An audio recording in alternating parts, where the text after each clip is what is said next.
두 가지 문제가 있습니다. 일단 아무도 저를 대표로 안 뽑아줘서 대표로 다녀온 게 아닙니다. 그냥 갔다 왔습니다.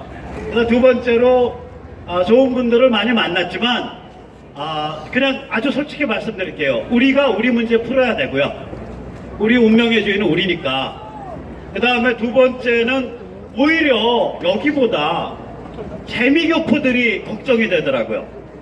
이 사람들이 머리에 한쪽은 미국 민주당 좌파에 물들어 있고 머리에 다른 한쪽은 한국식 친북에 물들어 있어서 조만간 미국의 정치 문화가 대대적으로 보수화되고 있는 이런 상태가 계속 진행된다면 조만간 굉장히 찐따 같은 소수민족 에스닉 그룹으로 남을 것 같습니다.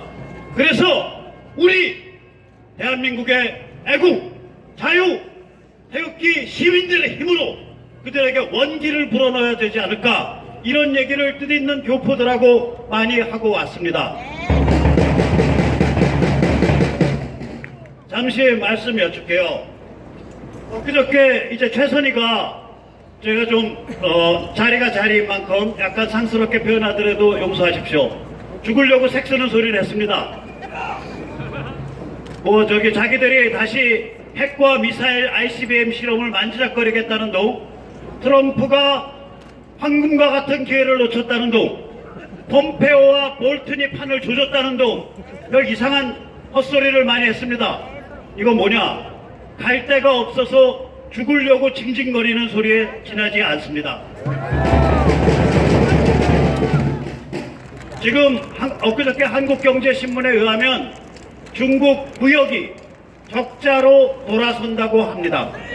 그리고 정통한 소식국들은 중국 정부의 발표와 상관없이 작년부터 중국의 경제가 마이너스 성장으로 간다고 합니다. 지난 100년 동안 미국이 설계하고 미국이 주도해온 자유민주주의와 세계시장과 주권국가의 호혜적 관계라는 틀을 깨고 중국의 시진핑이가 비공식적으로는 실권을 잡았던 2008년부터 공식적으로는 실권을 완전히 장악한 2012년 9월부터 전 세계와 전 인류에 대해서 고발을 감행해온 결과가 결국은 미중전쟁 혹은 미국에 의한 중국 제압 프로젝트로 나타났습니다. 그것이 지난 1년 이상 진행되어 왔습니다. 그 결과 지금 중국은 아무런 힘을 쓸 수 없는 거의 무력화된 상태로 내몰렸습니다. 여러분, 한번 우리 돌이켜 생각해 보자고요. 타임머신을 타고 74년 전으로 돌아가 보죠. 1945년. 33살짜리 소련에 숨어있던 소련군 대위 배불뚝이를 국가 두목으로 내세우고 이미 김일성 대학을 소련 군정청이 만들기 시작한 게 1946년입니다. 김일성을 그 정도로 낙점을 찍어서 내세웠습니다. 소련군이 만든 집회에 나가는데 이 철딱선이 없는 배불뚝이가 소련 군복을 입고 나가니까 소련군들이 그 정보장교들이 걔들은 코미사르라고 불러요. 정치장교.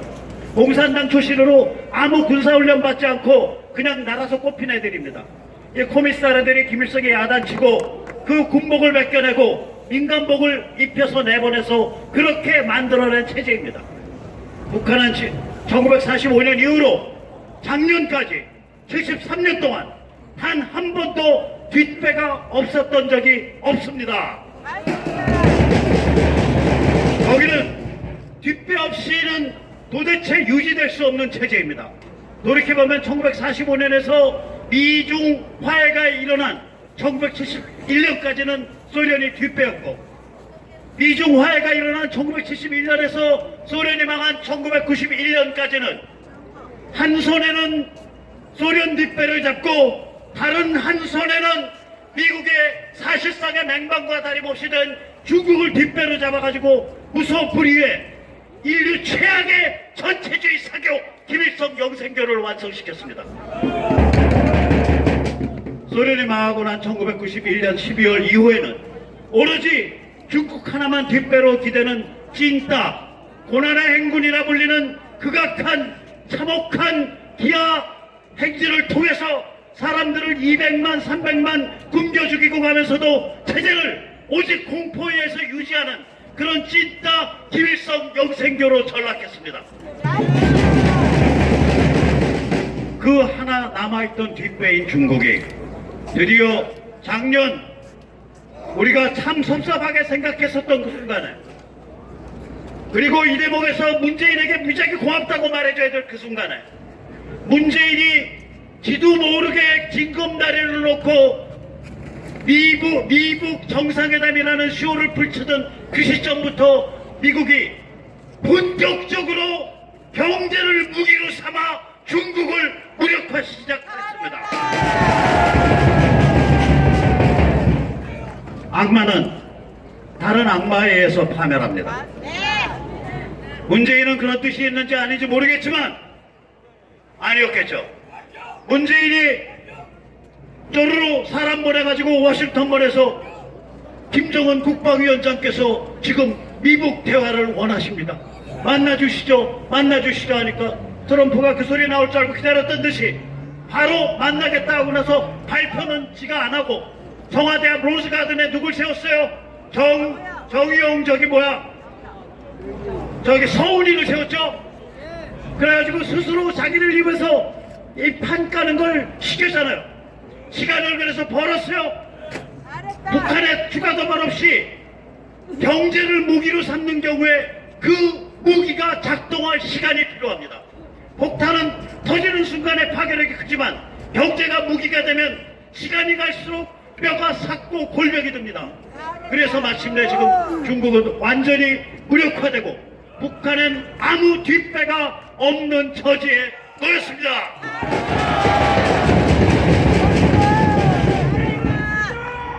그래서 우리는 한편으로는 미국에 의한 일방적인 중국 제약, 미국에 의한 중국인에 대한 인류 보편의 가치와 규범을 익힐 것을 강제하는 위대한 사업을 보고 있고, 다른 한편으로는 북한 해방, 그것이 눈앞에 닥쳐져 있는 그러한 상황을 보고 있습니다.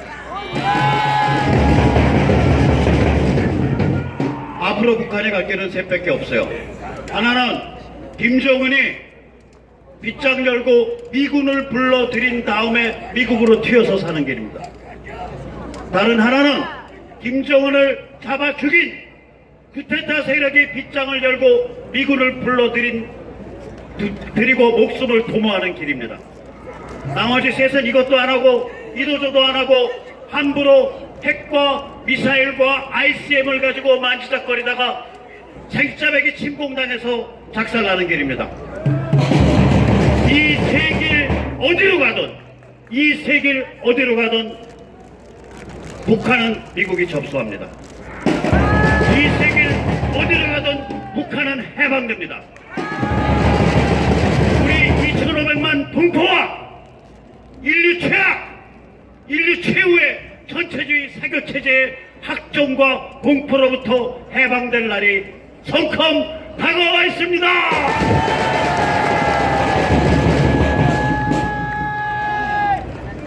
이러한 거대한 역사가 펼쳐짐에 있어서 주춧돌 중에 하나를 놔준 우리 문재인에게 우리 한번 땡큐 문재인 하죠. 같이 하죠. 제가 땡큐 하면 문재인 하세요. 땡큐! 땡큐! 땡큐!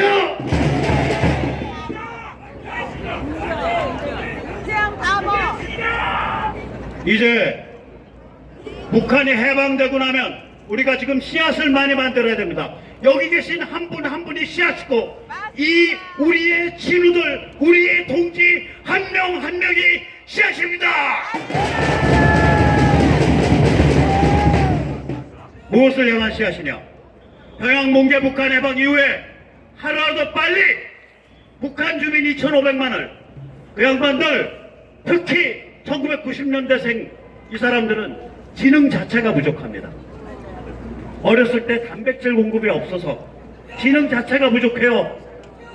이 전 세계에서 가장 머리와 기질이 활달하고 영민한 조선 민족의 일부가 그 흉악한 제재 아래서 집단적 정신지체와 다름없는 그런 상태에 있습니다. 그들을 당당한 인간으로 재활시켜내서 세계시장에서 그것이 천한 일이든 혹은 그것이 돈을 많이 버는 귀한 일이든 당당히 자기 밥 맞고 자기 밥 벌어서 먹고 사는 그러한 당당한 개인으로 부활시키는데 우리가 총력을 내야 됩니다. 또한 동시에 어쩌면 그것보다 더 중요하게 해야 할 일이 바로 이 땅에서 지난 30년, 40년 동안 정신이 썩어 있는 이 땅의 정신을 부활시켜야 합니다. 북과 남이 30년 세월에 걸쳐서 전혀 다른 존재로 부활되고 거듭나는 그 모습이 눈에 보이시죠? 느낌 팍팍 오시죠? 이러한 거대한 민족사적 운명의 쓰나미가 오고 있는데 지금 우리 야당의 꼬락서니는 어떻습니까? 전혀 감을 못 잡고 있어요. 이 사람들 한심할 지경입니다. 한편으로 이들에게 경고를 보내고 위협하고 다른 한편으로 이들에게 길을 제시하는 것은 우리 민초밖에 없습니다.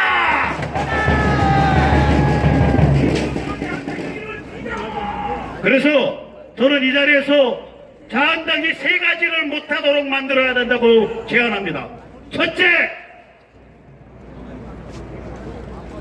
헌법으로 장난하지 못하게 해야 됩니다. 내각제든 뭐든 다 일장일단이 있어요. 그런데 그 일장일단이 있는 제도를 지금과 같은 상태에서 저들이 권력을 장악하고 있는 상태에서 뜯어고친다는 것은 거기에 수도 없는 독소 조항이 들어갈 수밖에 없습니다. 헌법은 평양봉계 이후에 만져야 합니다. 제가 헌법 장난하면 집어쳐라 해주세요. 헌법 장난! 헌법 장난! 헌법 장난! 두 번째로 사실상 다른 나라에서는 이게 헌법에 해당하는 겁니다. 선거법입니다. 얘들 선거법 흔들어가지고 말하자면은 저기 비례대표 늘리고 군소정당으로 빠개고 이러려는 음모가 진행됩니다. 왜냐? 지금 집권 세력이 더불어민주당 하나로 이어질 도리가 없게 됩니다. 앞으로 생각해보세요. 지진이 나면 쥐들부터 도망가죠. 맞습니다. 평양이 해방되고 북한이 해방된다는 조짐이 닥치면 당연히 더불어민주당 지금 집권당 그 언저리 것들 각자 도생한다고 흩어지게 됩니다. 그 흩어질 때 정치생명 보장하는 길이 뭐냐? 바로 말하자면 선거법을 고쳐서 중선거구제를 한다든지 혹은 비례대표의 비중을 무지막지하게 늘리는 그런 흉악한 짓을 하게 됩니다. 그래서 우리가 외칩니다.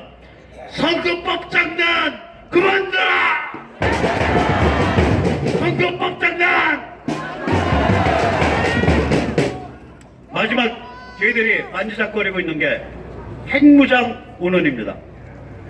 바보면 자기 죽을 꾀를 냅니다. 생각해보세요. 지금 북한 체제를 오늘 보내냐 내일 보내냐 한 달 후에 보내냐 6달 후에 보내냐 이러한 문명사적 일이 진행되고 있는데 핵무장을 운운하는 이 바보 천치들이 어디 있습니까?